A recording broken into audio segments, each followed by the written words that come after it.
welcome back to my YouTube channel. Balik lagi bareng aku Fiska. Di video kali ini aku bakal ngebahas tentang Rumah Susun Pengabdi Setan 2 dan fakta-fakta menarik juga yang ada di film Pengabdi Setan 2. Tapi sebelum kita lanjut ke videonya, klik dulu tombol subscribe di bawah ini dan nyalain notifikasinya. Sudah, like videonya kalau kalian suka sama video ini.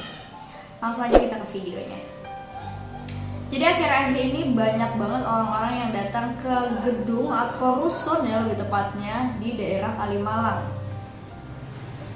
Jadi gedung ini adalah salah satu setup dalam film horor Pengabdi Setan. Kalian pasti udah tahu banget dan udah banyak juga seliweran di YouTube, di TikTok, dan di sosial media lainnya yang membahas tentang Pengabdi Setan, terutama rusunnya.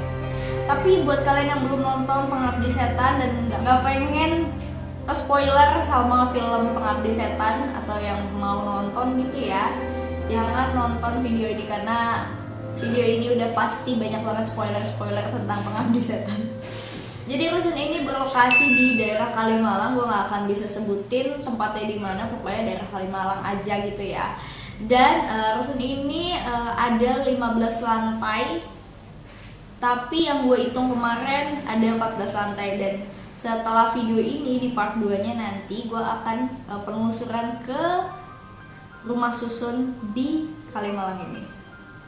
Jadi rusun ini itu adalah program 1000 tower di era pemerintahan Presiden Bapak Susilo Bambang Yudhoyono yang dibangun pada tahun 2007 dan terbengkalai sejak 2008. Jadi memang bangunannya seperti ini dan tidak selesai ya.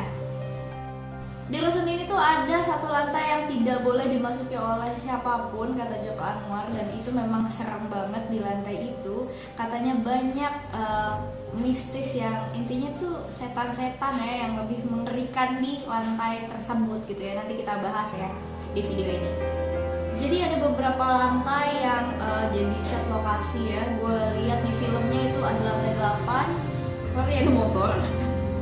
Ada lantai 8, ada lantai 9, ada lantai 7, dan lantai 10 yang gue lihat.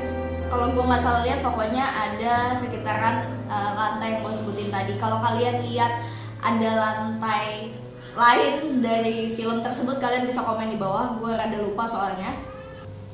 Jadi di sini di lantai 7 ini yang akan kita bahas adalah si misterinya ya di lantai 7.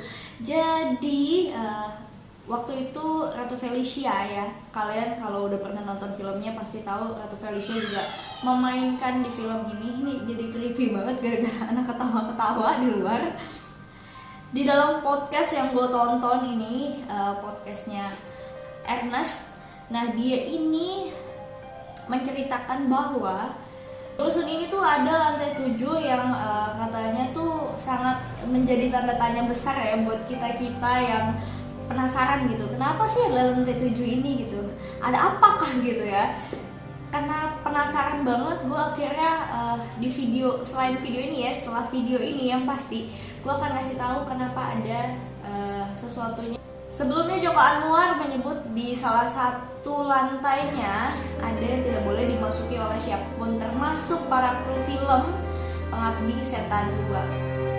Jadi Joko Anwar sendiri tuh takut kalau terjadi apa-apa ya di lantai 7 di rusun ini gitu. Jadi kalian pasti udah denger banget dan mungkin banyak banget juga orang-orang yang kayak penasaran sama lantai 7 ini kenapa sih gitu. Ada beberapa kejadian yang terjadi saat syuting berlangsung. Gue sempat nonton podcastnya Ernest ya, bersama pemain dari di film Pengabdi Setan ini. Dia bilang bahwa si Ratu Felicia ini, jadi kalau kalian nonton film Pengabdi Setan, kalian pasti tahu yang namanya Wina. Dia anak kecil yang bertiga yang sedang main koin tuh, ada salah satunya namanya Wina. Nah dia menceritakan bahwa Wina ini melihat sosok penampakan sosok bayi yang merambat dari tembok. Dan gue juga denger dari warga di daerah situ waktu gue penelusuran ke rusun ini ya. Jadi memang katanya ada si bayi ini yang merangkak ke tembok. Sumpah ngeri banget gue pas dengernya. Mungkin kalau kalian udah nonton filmnya, apa kalian melihat kejadian-kejadian aneh yang ada di film Pengabdi Setan 2? Coba komen di bawah ya. Nah sekarang kita bahas tentang si film ini. Setiap scene pokoknya itu detail banget ya menurut gue, dan ketika gue nonton itu jadi bertanya-tanya, banyak banget pertanyaan-pertanyaan, dan gue akhirnya mendapatkan jawabannya gitu. Di film ini bapaknya itu tidak meninggal saat kecelakaan di lift. Nah jadi kalau kalian nonton filmnya itu ada kejadian kecelakaan di lift dan bapaknya itu baik-baik saja gitu. Cuman kalau gue lihat di situ kayak kakinya patah, nggak patah sih, kayak lebih terkilir gitu, dan ada luka-luka gitu. Mungkin kalian pernah dengar istilah orang jahat yang bersekutu sama setan itu nggak akan bisa mati ya. Nah di film ini juga di bagian scene terakhir tuh ada si bapak ini yang dibunuh dengan menarik tangannya kiri dan kanan dan ditarik oleh 4 ekor kuda dengan arah yang berlawanan. Jadi salah satu cara untuk membunuh bapak adalah dengan cara menarik kedua tangannya dan ditarik oleh 4 ekor kuda, baru bapaknya bisa mati. Karena memang buat orang yang bersekutu sama setan memang susah banget buat meninggalnya guys. Kalau kalian lihat scene ini, kalian pasti penasaran sama lambang ini. Jadi lambang ini tuh adalah lambang Ouroboros dan kuda laut. Ouroboros ini adalah lambang yang menggambarkan naga yang memakan ekornya sendiri. Jadi ini tuh semacam siklus abadi gitu loh guys, yang simbol ini melambangkan simbol abadi gitu. Nah di scene terakhirnya itu karena lambang ini adalah simbol dari apa sih ini, abadi ya, siklus abadi. Nah diperkuat dari si Bathara ini yang diperankan oleh Fachri Albar susah banget nyebutnya guys.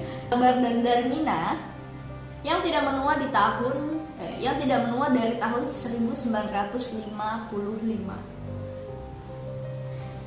sampai sekarang. Berarti dia masih awet muda ya, masih cantik banget di scene terakhirnya, berarti dia abadi. Untuk lambang kuda lautnya sendiri itu yang berarti Herosase. Itu adalah angka-angka yang terdapat di pintu terlarang, yang artinya organisasi yang sama dengan pengabdi setan. Wih, ngeri banget ya.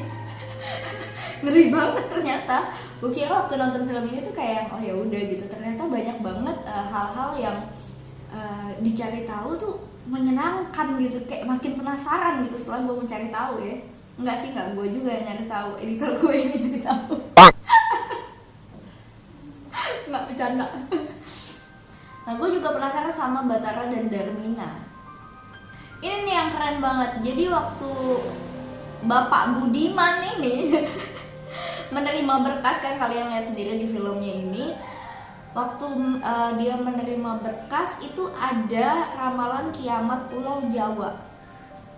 Terhubung dengan film Joko Anwar yang dulu nih, dia ada film Joko Anwar yang zaman dulu itu judulnya Kala gitu, yang digabungkan jadi Bathara Kala. Ih gila, ini beneran kayak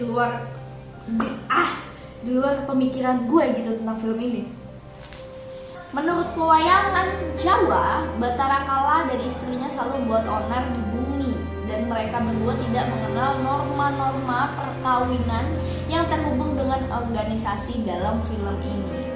Yang dimana pada film Pengabdi Setan yang pertama, Bathara Kala juga mengatakan inilah waktunya untuk panen. Kalian kalau nonton filmnya pasti kalian tahu banget, dan gue inget scene ini waktu dia bilang panen. Panen yang dimaksud itu ialah membunuh seluruh penghuni dari rusun tersebut. Ih, ngeri banget. Ternyata ya, gak kebayang gue kok bisa ya Joko Anwar tuh hebat banget bikin film kayak gini. Nah gue juga penasaran nih kan di otak gue, siapa sih si Wisnu ini, kenapa di scene terakhirnya dia bisa mengendalikan si pasukan-pasukan pengabdi setan ini gitu loh. Jadi Wisnu ini adalah nama dewa ya yang terdapat dalam agama Hindu. Wisnu adalah dewa yang bertugas untuk memelihara alam semesta dan akan melindungi makhluk dari bahaya. Jadi si Wisnu ini baik ya ternyata ya. Di film pertamanya Ian bukanlah anak bapaknya melainkan anak setan.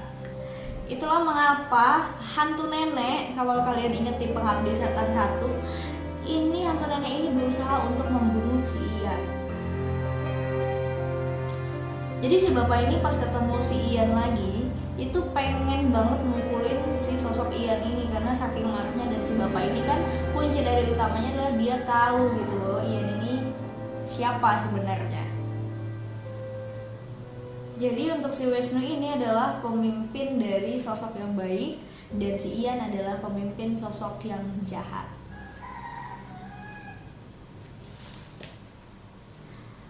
Ada lagi yang bikin gue penasaran adalah si Raminong. Jadi kemarin di film itu ada yang namanya Raminong, dia mirip banget sama ibu ya, cuman beda gitu namanya Raminong. Jadi ada salah satu reporter yang memang tahu segalanya tentang cerita mereka dari dulu. Namanya adalah reporter Budiman yang gue bilang di awal tadi. Jadi di scene terakhir si Budiman ini dia membawa kayak satu tongkat besi bentuknya kayak buah pir gitu. Jadi ini kalau kalian lihat nih ya, kayak gini bentuknya.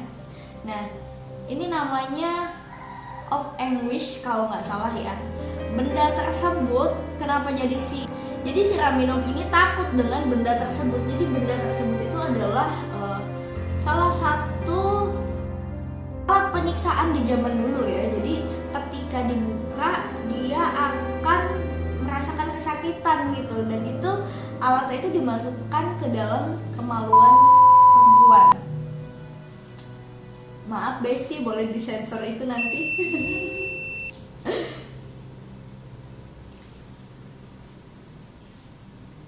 Dan alat itu digunakan di zaman dulu adalah untuk menyiksa para penyihir. Nah, jadi Raminong ini adalah kalau di zaman dulu adalah penyihir perempuan gitu ya.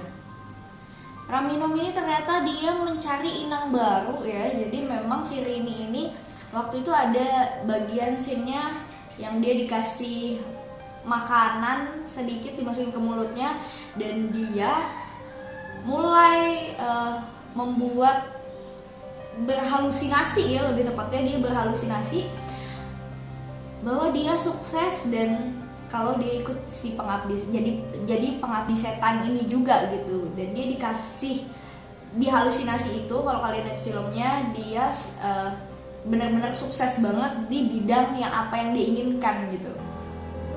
Untung ya si Rini itu langsung paham dan langsung ngerasa bahwa dia itu tidak sadar gitu. Kayak di film itu pokoknya dia bilang kayak bangun gitu. Jadi emang gila itu, saking Rininya udah punya pengalaman sebelumnya, mungkin di Pengabdi Setan 1 ceritanya dia udah punya pengalaman itu, akhirnya di Pengabdi Setan 2 ini dia mungkin lebih peka gitu ya sama apa yang dilakukan oleh Pengabdi Setan sebelumnya lah gitu, tentang cerita itu. Kita balik lagi ke Wisnu ya, karena Wisnu ini siapa sih gitu. Menurut gue si Wisnu ini adalah salah satu pengabdi setan juga yang kekal, yang abadi gitu ya, tapi baik gitu. Jadi si Wisnu ini di scene di waktu ibunya meninggal, dia menceritakan kepada Rini bahwa bapaknya itu meninggal dalam keadaan kamarnya terkunci dan terbakar. Gue rasa sih Wisnunya ya yang mengunci bapaknya di kamar sih gue rasa. Tapi gue nggak tahu gimana pendapat kalian, coba komen di bawah dulu.